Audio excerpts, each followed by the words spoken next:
Entonces no hay nadie que pueda perdonarnos nuestros pecados. No hay nadie que pueda, que pudo haber roto el velo para que nosotros entráramos confiadamente al trono de la gracia. Entonces cuando nosotros le amamos al Señor, podemos ir más allá del velo, pueblo amado.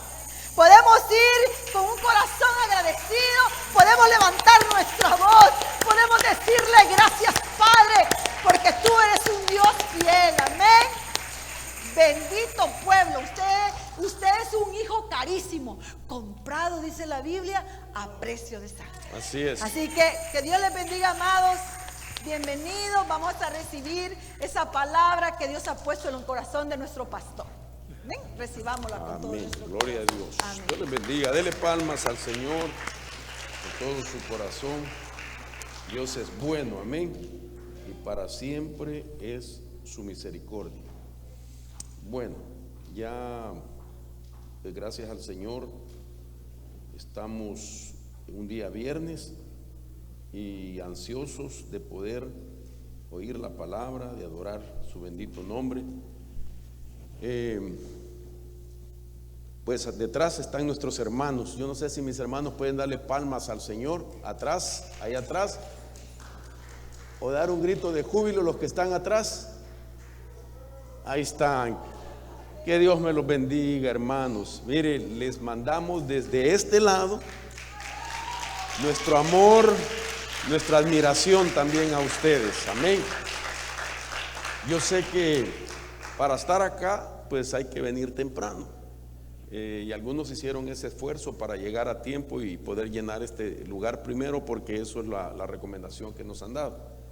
El domingo pues tenemos una jornada casi de todo el día, 2 servicios, y sé que pues vamos a estar gozosos, ¿verdad? Alabando al Señor. El día domingo les voy a dar un anuncio de lo que vamos a hacer el próximo domingo, y va a ser glorioso. Queremos darle toda la adoración, todo el tiempo posible a nuestro Señor por toda su bondad, por todo lo que Él nos ha mostrado de su fidelidad y de su amor, concediéndolos estar de nuevo aquí dentro. Ya no estamos temblando afuera, ya no hay incomodidad. Mire, ahora está tranquilo usted, con gran espacio, aleluya, Dios es bueno. Así es que vamos a desenmascararnos. Bueno, usted no puede, porque pues esas son las reglas. Yo le invito a que salude a su hermano, así el que tiene la par, con un codito, de codito. Y al que está lejos, mándele una señal, no sé, como de humo o lo que sea, pero que lo vea usted a él de que le ama. Si hay algo que hemos estado hablando en estos días con el Señor, con los hermanos, con mi esposa, es lo que Dios ha hecho con nosotros. Yo siento que estamos en una unidad muy fuerte, hermanos. Estas experiencias que tuvimos de estar todos necesitados del Señor nos ha unido más. Y eso es la voluntad de Dios, que nos amemos los unos a los otros, que nos soportemos en el amor del Señor, que nos animemos a la fe, dice su palabra, y que lloremos con los que lloran y que nos gocemos también con los que gozan, y que comamos tacos con chile con los que comen tacos con chile también. Eso no lo dice la Biblia, eso lo digo yo, ¿verdad? Así es que Dios es bueno. Bueno, vamos a entrar al tema. Voy a tomarme unos 45 minutos más o menos, tenemos buen tiempo, y quisiera invitarlo a que hagamos una oración juntos, y que usted disculpe si no se mira muy bien, se mira borroso, estamos todavía trabajando, es experimental todavía estas reuniones, pero para el domingo vamos a ver cómo trabajamos mejor para que se pueda captar los versículos que vamos a usar. Padre, en el nombre de Jesús, gracias, Señor amado, por darnos el privilegio de poder adorarte, exaltarte. Nos declaramos todos los que estamos en este lugar necesitados de ti. Venimos, Señor, porque adorándote, exaltándote, creamos esa atmósfera de gloria donde tú haces manifiesta tu presencia. Venimos, Señor, a poner la mirada en ti, quien eres inconmovible, quien eres misericordioso, poderoso, majestuoso. En ti, Señor, está nuestra fe. Confiamos en ti no en las circunstancias, Señor, no en las cosas que suceden, sino en ti, porque tú tienes buenos planes para cada uno de nosotros. Solo ayúdanos a poder entender, Señor, tu voluntad para hacerla y así, Señor, cumplir con nuestro destino en obediencia. Te lo pedimos en el nombre de Jesús. Amén y amén. Gloria a Dios. Dele palmas al Señor. Gloria a Dios. Quisiera continuar hablando de lo que pues dejé inconcluso el día domingo pasado, y he estado hablando acerca de entender los nuevos comienzos. Cuando yo pienso en eso, creo que cuando alguien tiene la oportunidad o cuando alguien tiene una nueva oportunidad, pues creo que la parte humana o lo lógico, lo razonable, el sentido común de cada uno de nosotros es aprender a caminar en esos nuevos comienzos. Esa es la realidad. Cuando a alguien se le concede una segunda oportunidad, creo que debe de ser diligente para aprender a caminar en esa nueva oportunidad, especialmente cuando alguien ha tenido pues un pasado difícil, y de ese pasado difícil todos nosotros lo hemos tenido, algunos de diferente magnitud o de diferente manera, pero nos identificamos nosotros con ese pasado difícil, de tal manera que cuando el Señor llega, nos rescata, y digámoslo así, porque esa es también una realidad, y en la trayectoria de nuestros caminos cometemos faltas o fallas, y Dios nos vuelve a dar de su amor y de su misericordia y nos concede otra oportunidad. Pues yo creo con todo mi corazón que aquella persona va a anhelar, por el tiempo difícil que ha vivido, anhelar un camino diferente. Por eso estamos aquí. Todos los que estamos aquí es porque anhelamos un camino diferente, una senda que sea recta, que no tenga tantas curvas, que no tenga tantas piedras de tropiezo, aunque es difícil, dice la Biblia, porque en el caminar nos vamos a encontrar con eso. Pero pienso yo incluso en el instinto de un animalito. El instinto de un animal, por ejemplo, se dice del caballo, que el caballo no vuelve a tropezar con la misma piedra. Imagínense qué interesante, un animal sin el entendimiento que nosotros tenemos, pero su instinto lo hace como tener pues conciencia. Es bien difícil hablar de la naturaleza de un animal, de que ahí, una vez que pasó, se encontró con algo que le dificultó su avance o su caminar, de tal manera que una segunda vez lo evade, una segunda vez evita. Cuanto más nosotros que somos seres inteligentes. No se dijo ningún amén. Cuanto más nosotros que somos seres inteligentes. Amén, hermano. Entonces vamos a tener que aprender a ser muy cautelosos, a ser temerosos cuando se nos concede una segunda oportunidad, para que de esa manera no volvamos a caer en lo mismo de donde el Señor nos ha concedido su misericordia. De eso se trata lo que hemos venido hablando durante estos días, y por eso yo le decía que estoy muy enfocado en hablar del libro de Josué. A mí me ha impactado, lo he leído en el pasado varias veces, pero como que llegó el momento donde el Señor me dijo: tienes que detenerte por un tiempo considerable para que tú captes toda la riqueza y el mensaje y las estrategias que están plasmadas en su bendita palabra, especialmente en el libro de Josué, capítulo 1 en adelante hasta el 5. De ahí no paso. He estado leyendo del capítulo 1, hermanos, sin parar hasta el 5, luego regreso, lo leo otra vez, regreso y empiezo ahora despacio a captar algunas cosas que sé que el Espíritu tiene mensaje para nuestras vidas. Ahora, imagínense hasta lo que he hecho, ¿verdad? Con la pastora Luz, nos hemos mandado a comprar lupas de este tamaño para poder leer. Pues porque su servidor, ya a veces me cuesta ver un poco las letras, más unas Biblias que las hacen tan chiquitas, hermano, que me imagino que usted que tiene buena visión no necesita lupa, pero yo sí la necesito.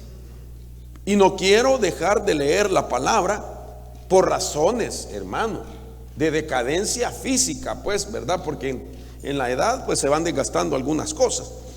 Ahora, pero para eso hay solución. Entonces nos mandamos a traer unas lupas de este tamaño, mire, de este tamaño, para ponerla así. Y me imagino que voy a ver unas grandes letrotas, hermano, que ya no voy a esforzar mi vista, para poder compenetrarme mucho en lo que el Señor quiere que medite en estos días. Entonces, quiero ponerle otros pasajes para llevarlo a un punto muy importante.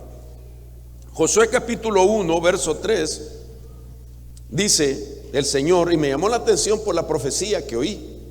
Y quiero decirle que yo no les digo a los hombres y mujeres que profetizan en este lugar, profeticen de esto, sino que el Espíritu les da a ellos y viene a confirmarme a mí.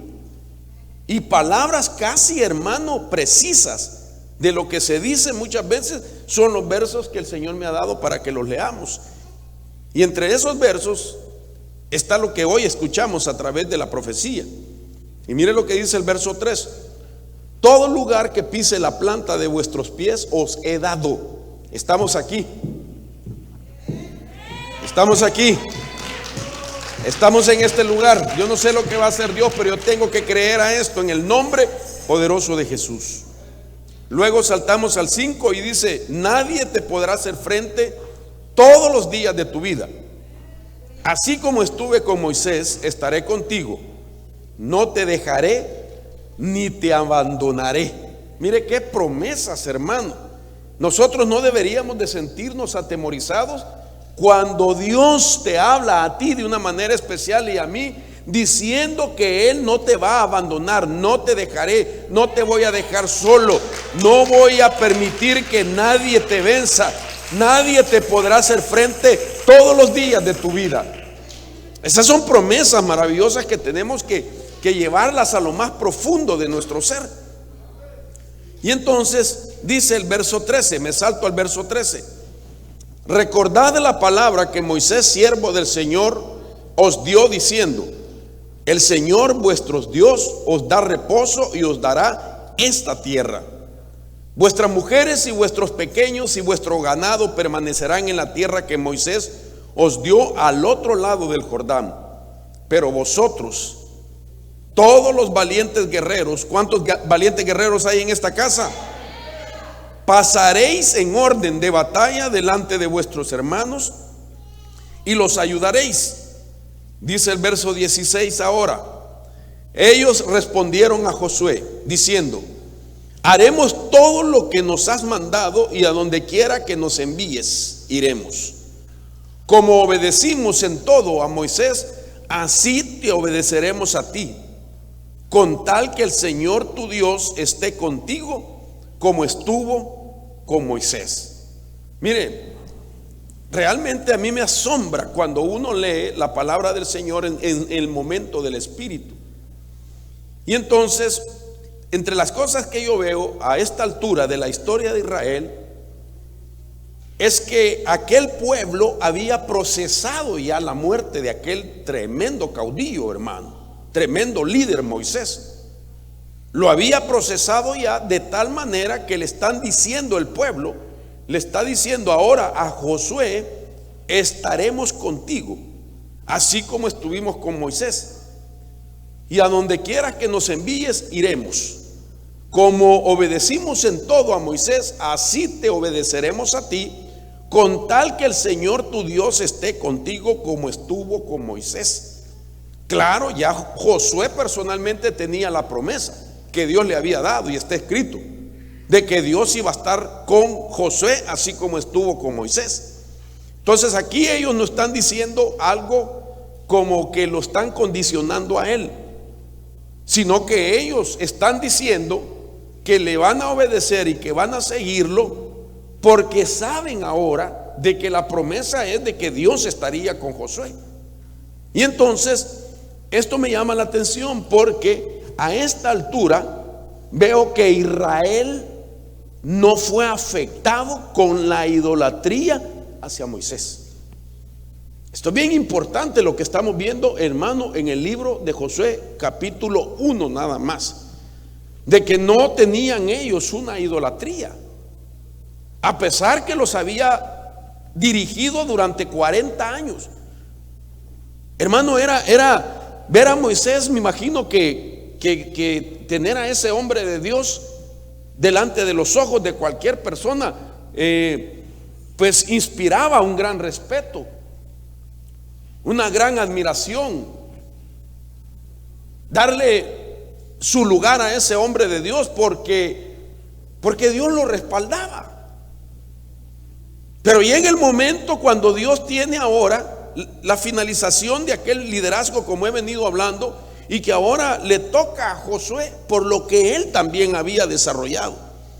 A esta altura Josué sí era, hermano, una figura pública, pero no en el nivel que tenía Moisés, porque no podemos negar que Josué era el que lideraba batallas contra los amalecitas y contra aquellas otras potestades o pueblos que se oponían a que Israel siguiera adelante en su peregrinaje.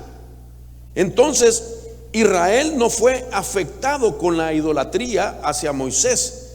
Esto es interesante, porque uno de los proyectos que Satanás tenía para con ese pueblo era que Israel idolatrara a Moisés. Oiga esto, ese era el proyecto que tenía Satanás. Satanás sí estaba detrás de que Israel no solamente se compungiera por la pérdida de su liderazgo, sino que también lo enraizaran en el corazón a manera que se sintieran que no podía haber alguien que lo sustituyera.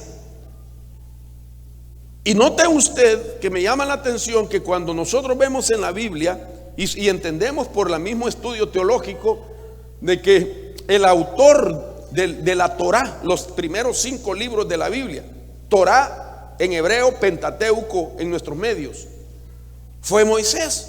Moisés se le atribuye que es el autor de los primeros 5 libros de la Biblia. Y entonces Moisés incluso escribe en números. Digamos, cuando la primera vez los espías penetraron la tierra prometida y fueron a ver, a inspeccionarla, a reconocer la tierra, y regresaron atemorizados porque vieron que los habitantes de esa tierra eran de gran tamaño y que ellos se sintieron, dice la Biblia, como langostas delante de ellos, porque vieron a los hijos de Anac, dice la Biblia, que era una raza de gigantes. Ahora, eso lo escribe Moisés. Moisés da detalles de todo eso. Moisés no penetró ese territorio. Nosotros leemos el libro de Números y pensamos que se está ya Moisés escribiendo de algo que él lo está viviendo dentro de ese territorio. Moisés nunca entró a la tierra prometida en cuerpo físico, nunca entró. Lo que él escribe en Números, de los detalles de lo que ellos dijeron, de todo aquello, fueron a examinar los frutos de la tierra, etcétera. Moisés lo escribe porque testimonio dieron ellos de lo que habían visto. Esto es importante lo que le estoy diciendo. De tal manera que entonces Israel estaba bajo un proyecto de Satanás, y era de que Israel no procesara la muerte de Moisés en los días que Dios le había dado, porque les dio Dios un tiempo para que ellos lo lloraran, para que ellos lloraran, gritaran, se lamentaran por la muerte, que ya Moisés no iba a estar con ellos. Y ellos en esa faceta se liberaron de una posible idolatría. Hermano, esto nos habla a nosotros de que si nosotros queremos avanzar en una nueva oportunidad, o queremos avanzar a conquistar la tierra prometida, a conquistar las promesas, a conquistar, hermano, la herencia que a ti y a mí nos pertenece, no podemos idolatrar a los hombres. Perdón, hermano, yo tengo que ser franco, no podemos poner la mirada en los hombres. Por muy buenos que seamos los hombres, ellos no han muerto en la cruz del Calvario. Ellos no fueron traspasados en sus manos, no han sido traspasados en sus pies, no han sido traspasados en su costado, ni han derramado ni una gota de sangre por usted o por mí. El único que lo ha hecho es nuestro Señor Jesucristo, el cual es digno de toda gloria y de toda honra.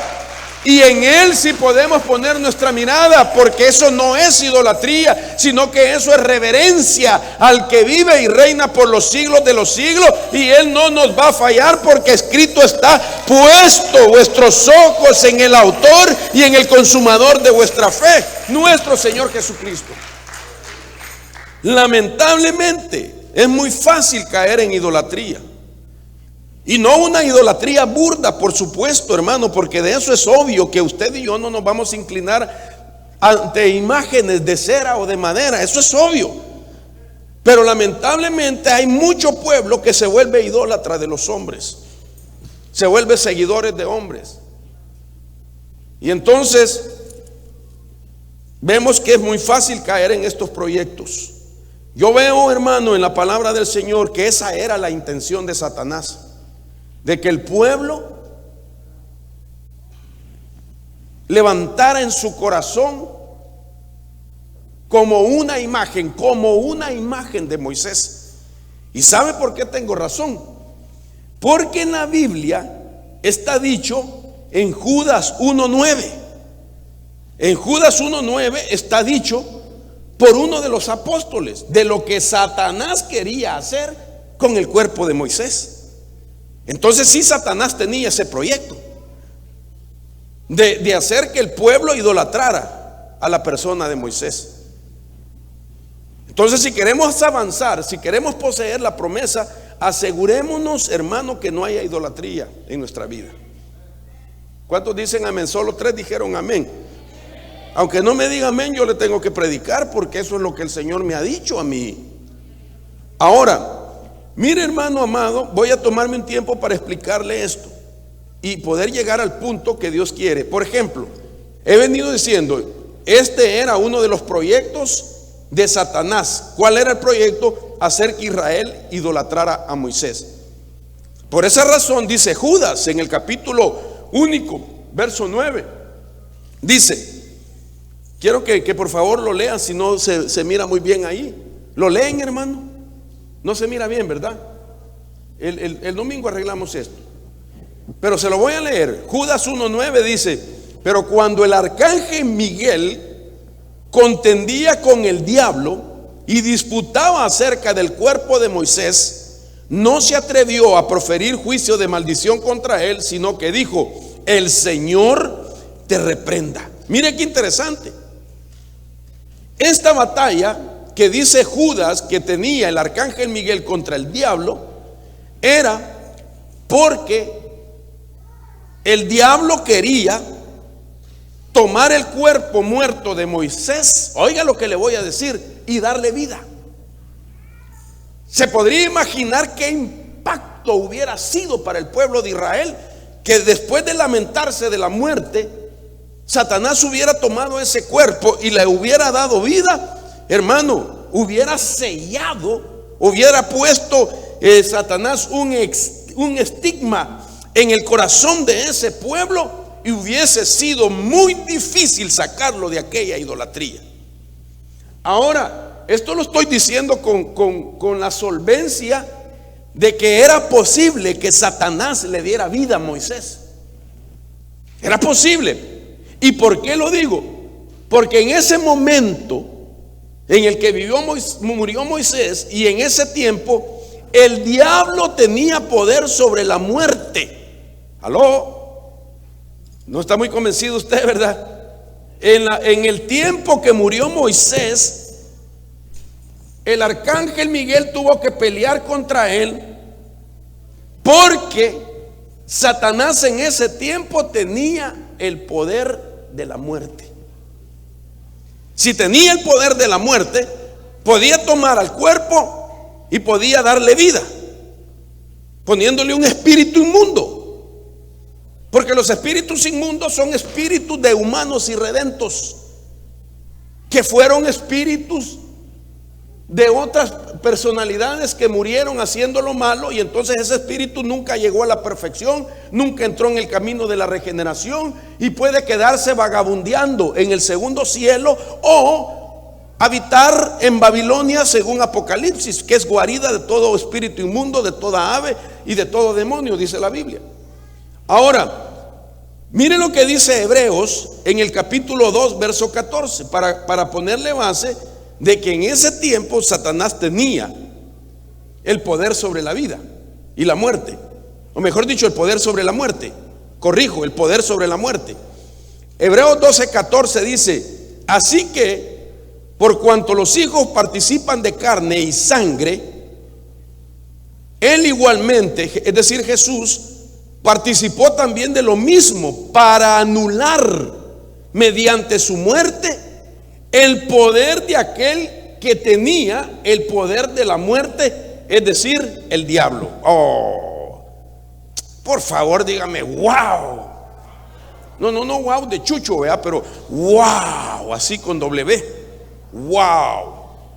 Mire, como que usted no está muy convencido, hermano Giovanni, hágame el favor de leerle a mis hermanos, porque no pueden ver ese pasaje, así a grito de pulmón, Hebreos 12:14. Para que vea que no es mi Biblia la que dice solo así. Hebreos 12:14, por favor, hasta el versículo 15. Oigan, por favor. A ver, pónganle volumen. Paz con todos y la santidad. No. Hebreos 2:14. Oh, perdón, 2:14.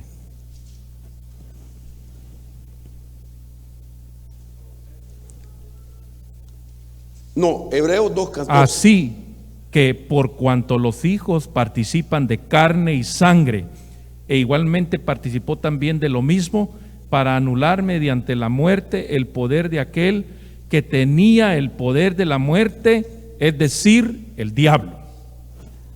Se puede imaginar, escrito está, que antes de la muerte de Cristo, Satanás tenía el poder de la muerte, dice Hebreos 2:14.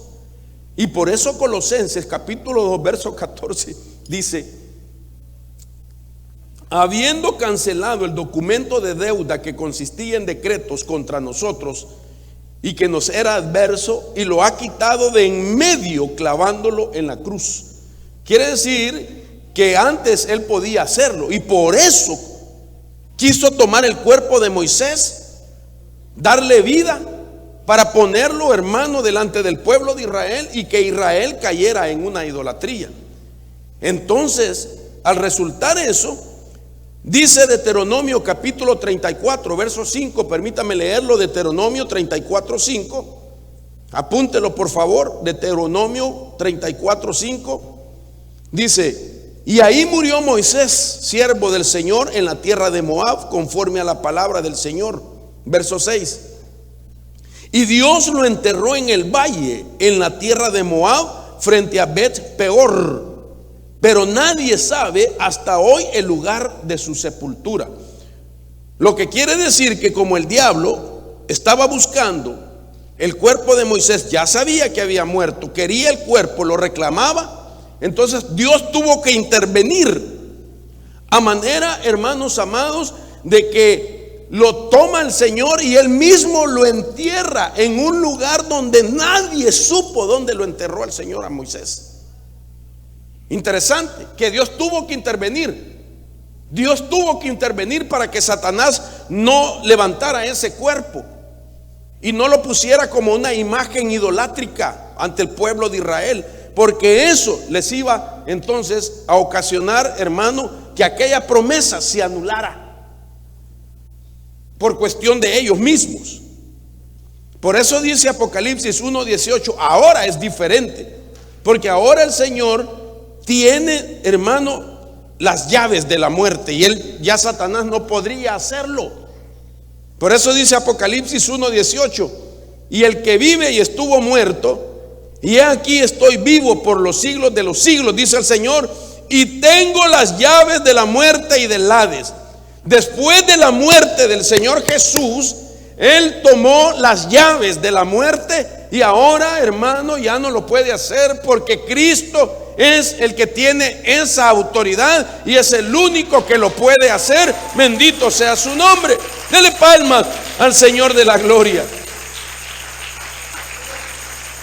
Ahora, esto es importante porque esto sucedió antes de que ellos entraran a dar los pasos de lo que estoy hablando yo, de ese camino rumbo a la tierra prometida.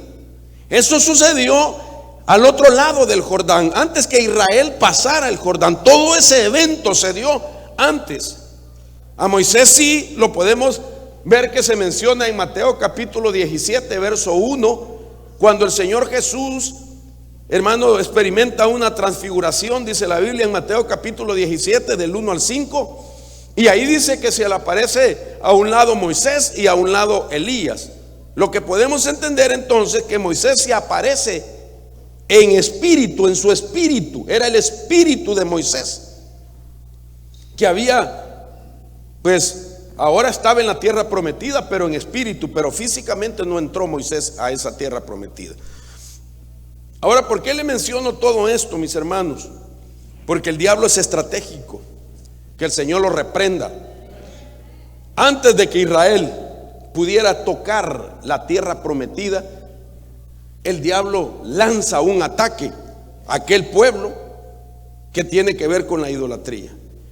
Dios lo que me ha estado ministrando a mí y que es mi responsabilidad trasladarle es que usted y yo tenemos que examinar nuestro corazón, hermano, de no tener algo que sea más importante que Dios en nuestra vida.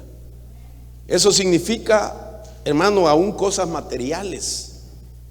Por muy bendecido que seamos, por muy costoso o valioso que sea algo, amén, cuidarlo, pero no idolatrar aquello. Aún nuestros propios hijos, que son tan bonitos, tan lindos nuestros hijos, ¿verdad? Nadie dice amén. Los hijos suyos, hermano, tan chulos que los hizo el Señor, igual al papá. Aleluya, hoy sí dijeron amén los varones. Ok, está bien. Pero los tenemos que amar, los tenemos que cuidar, etcétera, pero no idolatrar. En otras palabras, nada debemos idolatrar nosotros, para que nuestro corazón esté completamente, sea como el lugar donde el Señor ponga el trono.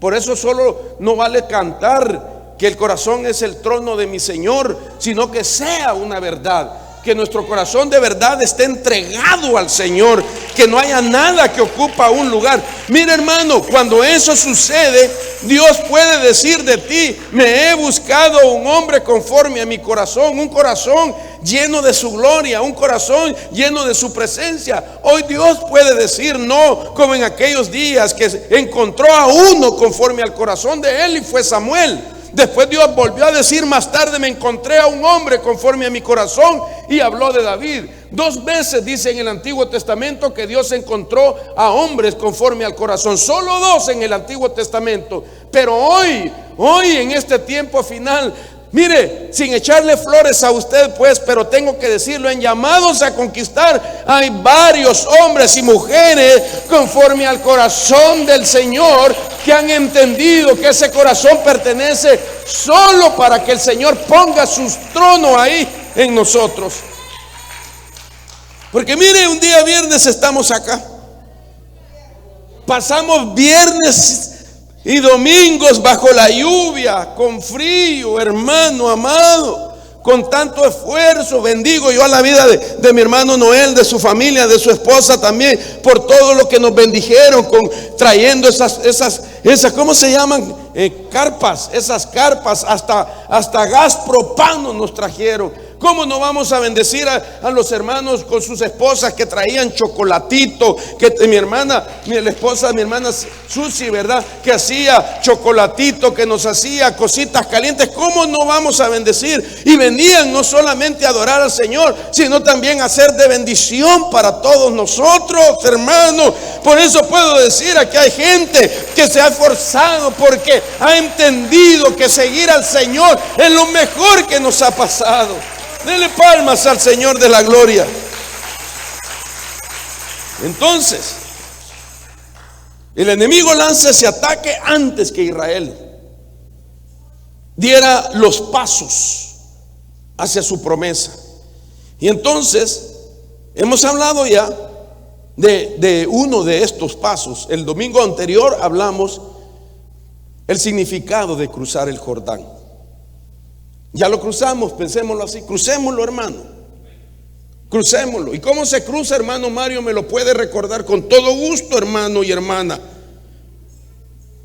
El Jordán significa el que desciende. Y en una simbología y algo práctico significa el que es humilde,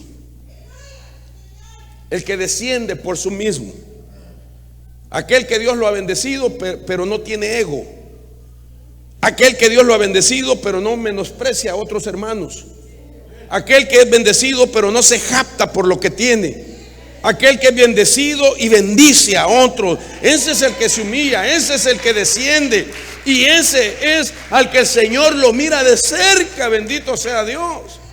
Ese es cruzar el Jordán en parte, es morir también.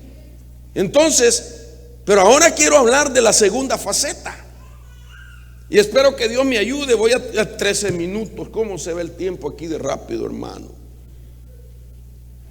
Y entonces hagamos vigilia. Sería bueno pedir permiso para hacer una vigilia. Mire, el otro domingo en el servicio de la tarde tenemos preparado algo glorioso. Se lo voy a anunciar el domingo pero el otro domingo, el domingo 16, ¿es verdad? Domingo 16, ¿qué fecha es de este al otro? ¿Ah? El 16 entonces sería domingo, ¿verdad? Ah, no. De verdad, 17 es el próximo domingo. Ok, en el 17, en el servicio de la tarde, se lo voy a anunciar ya. Va a ser un servicio de intercesión y de adoración. Vamos a sumergirnos en la presencia de Dios. Vamos a adorar al que vive y reina por los siglos de los siglos. Vamos a venir a decirle: papayito lindo, yo te adoro, yo te adoro, yo te adoro, Señor. Yo derramo mi corazón delante de ti, te necesito, te amo. Lo vamos a adorar por mucho tiempo. Así es que preparémonos para el otro domingo, para poderlo adorar con todo nuestro corazón. Yo sé que Dios va a hacer algo, hermano. Yo no sé por qué Dios nos está metiendo a esto. Vamos a darle tiempo a los intercesores, a los guerreros, a los hombres y mujeres de Dios que hagan decretos, que profeticen, que peleemos batalla espiritual, guerra espiritual, todos juntos, que amarremos al hombre fuerte de esta ciudad de pies, de manos, hermano, y le prohibamos con toda nuestra autoridad y solvencia en Cristo Jesús, y vamos a declarar que Dios nos ha levantado con ese propósito. Usted sabía que las hermanas han estado ayunando. Mire, poquito sabe. Bueno, algunas ayunando y otras desayunando. Pero muchas están ayunando. ¿Usted cree que Dios no va a bendecir eso? De ver que la gente se está humillando. Entonces el otro domingo se va a romper esa atmósfera que se está generando y creando, que todos nosotros estamos creando, invocando el bendito nombre del Señor, invocando al Cristo de la gloria, dándole la bienvenida al Espíritu Santo y decirle: Espíritu Santo, bienvenido a este lugar. Paséate, toca a mis hijos, toca a mi familia, toca mi vida, Señor. Sáname, libérame, Señor. Lléname de tu gloria, úsame para la gloria de tu nombre. Dios lo puede hacer. Bendito Dios. Y entonces esta segunda faceta es importante. Y esta faceta es lo que sucedió a Josué y a la generación que él introdujo, hermano, después de haber atravesado el Jordán. El primer paso fue atravesar el Jordán. El segundo paso lo dice Josué capítulo 5, verso 2.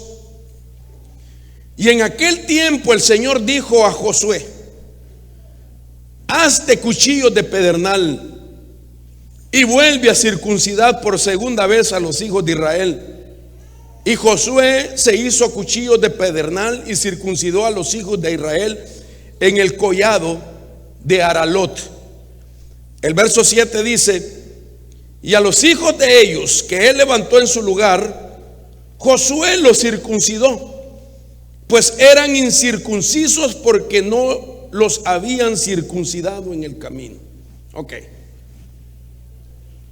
Esto es importante porque los guerreros adultos, digámoslo así, que salieron de Egipto, murieron en el desierto. Toda aquella generación de adultos que salió de Egipto, y entre ellos guerreros, ellos murieron en el desierto. Algunos en la guerra, peleando contra Amalek, peleando contra los filisteos, peleando con diferentes enemigos que les estaban impidiendo su peregrinaje. Interesante que todos ellos, óigame esto, hermano, todos los padres adultos, por estar en las batallas, en las guerras, se les olvidó circuncidar a sus hijos. Esto es importante, porque muchas veces cuando estamos solo en batalla, hermano, nos olvidamos de la circuncisión de algunas cosas. Por ejemplo, si usted tiene batallas, y tal vez a veces las batallas como que cambian de objetivo, ya no es contra las tinieblas, ya no es contra el reino de Satanás, sino que muchas veces esa batalla se vuelve aún dentro de nuestra propia familia. A veces la batalla es papá contra mamá, o contra los hijos, o los hijos contra los padres. Y entonces, por estar enfocado en eso, descuidamos otras cosas importantes que son parte de los pasos que tenemos que comprender espiritualmente, en orden de poder nosotros obtener la promesa de Dios. Mire, hermano, yo sé que todos los que estamos aquí, Dios nos ha hecho promesas. Los que están detrás de la cortina también, yo sé que Dios les ha hecho promesas.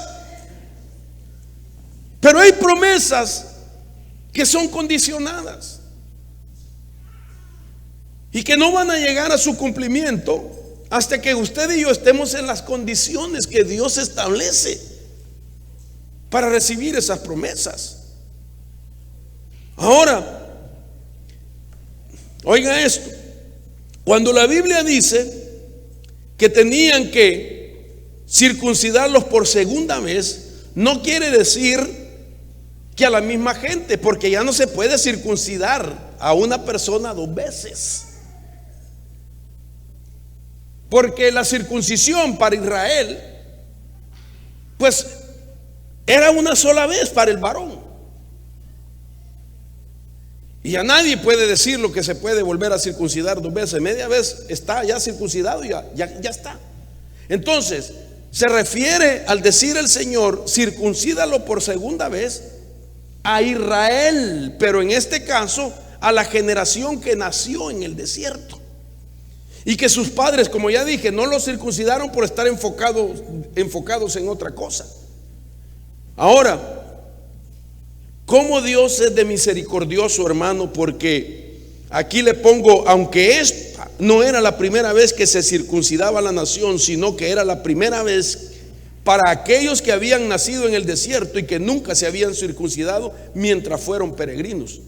Y como ya estaban crecidos, porque no los circuncidaron al octavo día, porque Dios tiene cuidado aún de eso. Solo Abraham los circuncidó cuando ya era entrado en años.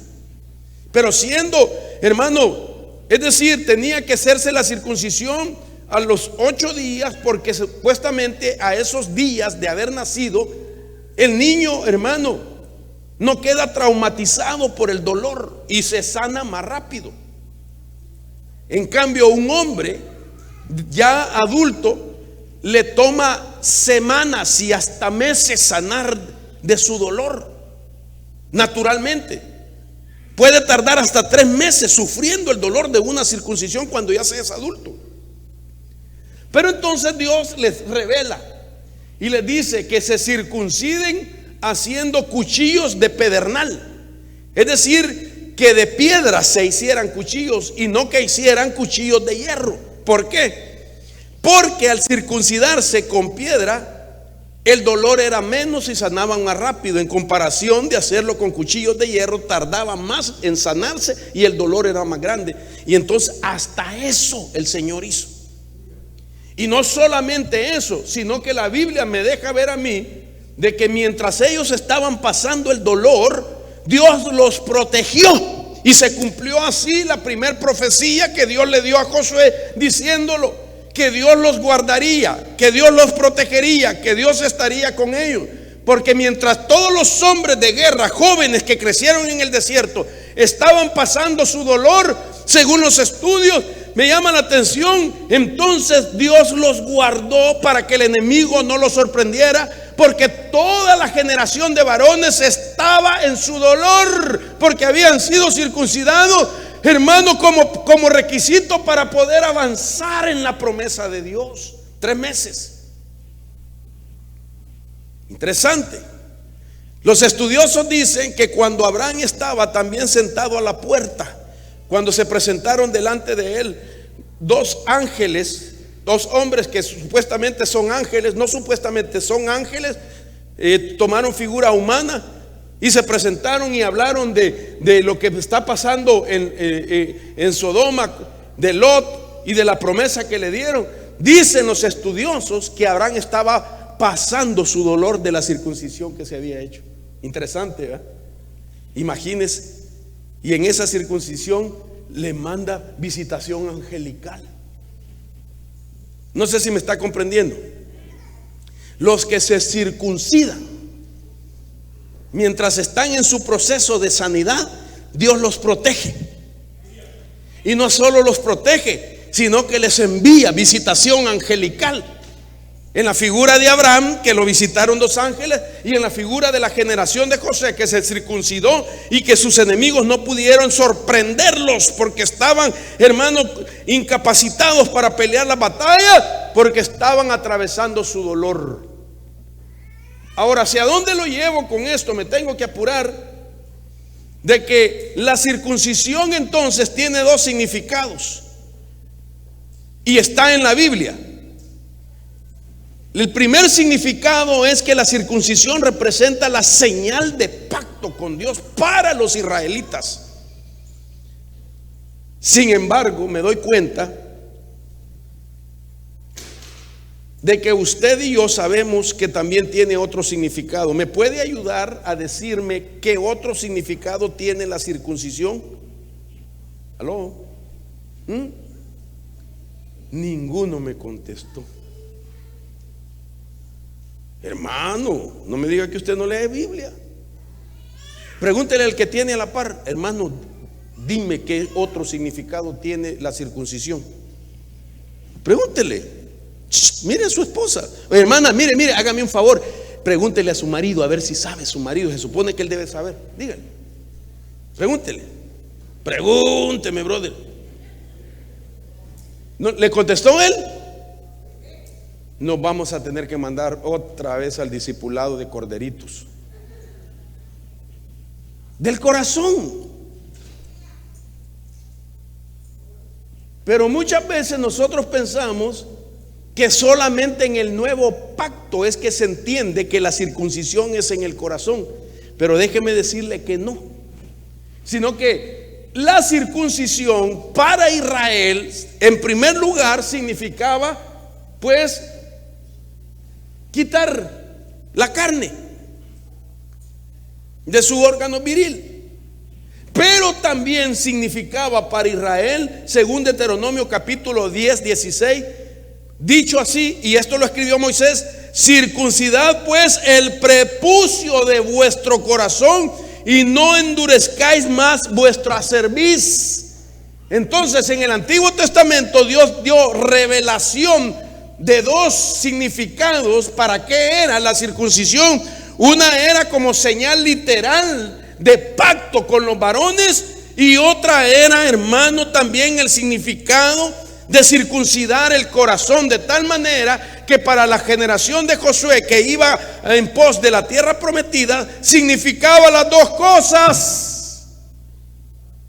Eso significa, hermano, que usted y yo no podemos excusar y decir: yo no le pongo atención a la doctrina de la circuncisión porque yo no soy israelita. Pues déjeme aclararle con todo respeto de que usted sí tiene que conocer la doctrina de la circuncisión, porque desde el Antiguo Testamento Dios se lo reveló a Moisés, se lo reveló a Abraham, no solamente como la señal de pacto que el hombre tenía que llevar consigo, sino también significaba circuncidar el corazón. Y esto tiene mayor peso y valor y importancia. Nosotros que somos los creyentes del tiempo final y que hemos sido apartados y guardados por Dios para poder ver cosas extraordinarias que Dios va a hacer a favor de nosotros y que nos va a hacer en su misericordia y en sus planes, hermano, que tengamos y toquemos y vivamos la realidad de las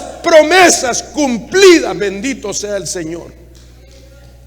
Promesas cumplidas, que tu hogar va a ser restaurado, hermano, completamente. Promesas cumplidas, que tus hijos van a ser tocados por Dios y van a ser traídos de nuevo a su casa. Promesa por Dios, que Dios te va a sanar, que Dios te va a liberar, que Dios te va a bendecir espiritual y materialmente. Dios nos va a bendecir.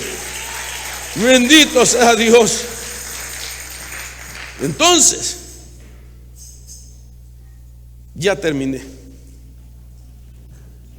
Dios mío. Y aquí hace falta mucho de qué hablar. Y según yo iba a terminar este día, esta parte. Entonces, solamente déjeme decirle lo siguiente. Vayan pasando, mis hermanos, por favor. El primer significado de la circuncisión, entonces, es que la circuncisión lo que hacía era premarcar la semilla o el esperma antes de entrar al óvulo de la mujer. Así era activada la bendición, y eso significaba que ese hijo nacería con una esfera de bendición, de abundancia y de prosperidad. De tal manera que lo que estamos analizando en este momento es que Dios circuncida a esa generación de Josué para asegurar la bendición de la simiente de ellos en la tierra de Canaán. La circuncisión lo que tenía era lo siguiente: Dios le prometía al circuncidado que lo iba a bendecir porque tenía pacto con él, pero que también su simiente iba a ser bendecida. Es decir, que cuando el hombre se circuncidaba e iba a engendrar en su mujer simiente, cada vez que la semilla que embaraza pasara, hermano, por la marca de la circuncisión, cuando el hombre sale de sus lomos esa semilla de una simiente que va a nacer, cada vez que pasaba esa semilla por la marca de la circuncisión, entonces con esa marca, óigame esto, era tocada esa semilla, y ese niño y esa niña, desde su primer momento en esa faceta de desarrollo, ya estaba bendecido, iba a crecer bendecido, iba a nacer bendecido, iba a crecer ya fuera del vientre de la madre, marcado para la bendición.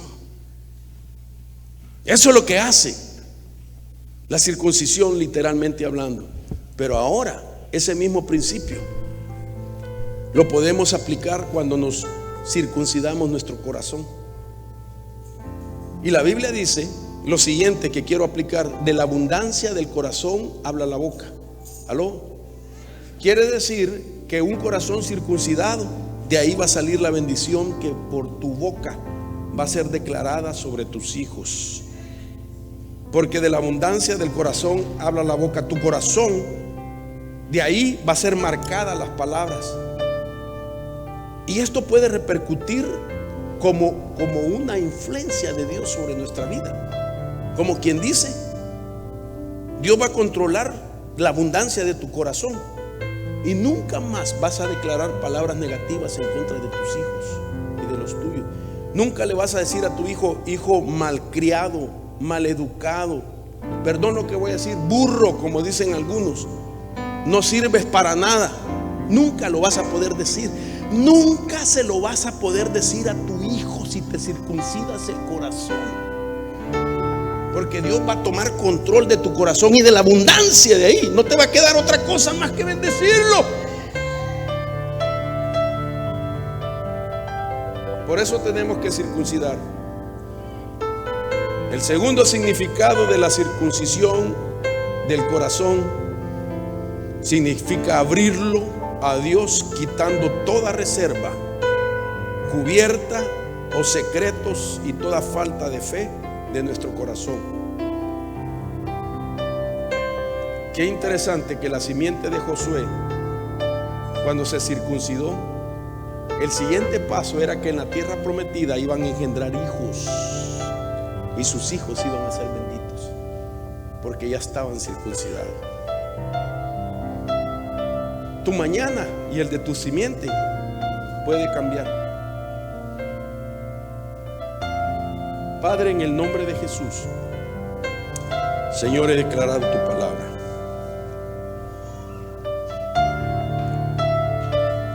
Lo que he hablado, Señor, es en obediencia a tu Espíritu. Aunque no hay una enseñanza amplia por causa del tiempo, sé que tu Espíritu abrirá su entendimiento para entender el mensaje que está ahí. Primero reconocemos nuestras actitudes y nos humillamos reconociéndolas, renunciando a aquellas actitudes negativas. Ya no quiero ser el mismo, Señor. Quiero avanzar en este nuevo tiempo, una nueva faceta, siendo diferente. Quiero reconocer mis faltas, mis errores, mis fallas, y quiero circuncidar mi corazón, quitar todo aquello que lo haya acorazado, lo haya petrificado, para no estar sensible a lo que tu Espíritu dice. Bendice a cada hermano, los que están acá y los que están detrás de la cortina, para que ellos, Señor, por medio de tu Espíritu, experimenten esa circuncisión y que de sus bocas pueda salir la bendición. Que bendigas tu casa, que bendigas tu atmósfera, que bendigas y bendigas y bendigas y bendigas, porque de la abundancia del corazón habla la boca. O que te bendigan a ti, aquellas personas que tienen responsabilidad de tu vida, que te bendigan a ti, que quizás no has oído una bendición, quizás lo único que has oído son quejas, acusaciones, maldiciones, pero hoy te toca recibir bendición. Padre, yo bendigo en tu nombre a este pueblo. Bendigo la familia representada, bendigo mi casa, bendigo mis hijos, mis nietos. Bendigo, Señor, la obra que nos has encomendado. Bendigo esta congregación, bendigo esta casa que nos has dado, puertas que nos has abierto. Hay portones también que se abrirán. Declaro bendición en el nombre del Padre, del Hijo y del Espíritu Santo. Amén y amén. Dios les bendiga, mis hermanos. Vamos a tratar de salir en orden, por favor. Primero van a salir los hermanos. Aleluya. Amén, amén. Del Gloria a Dios. Y después salimos. Hermanos, Dios los guarde. vamos a empezar a salir en orden. Van a salir primero los de la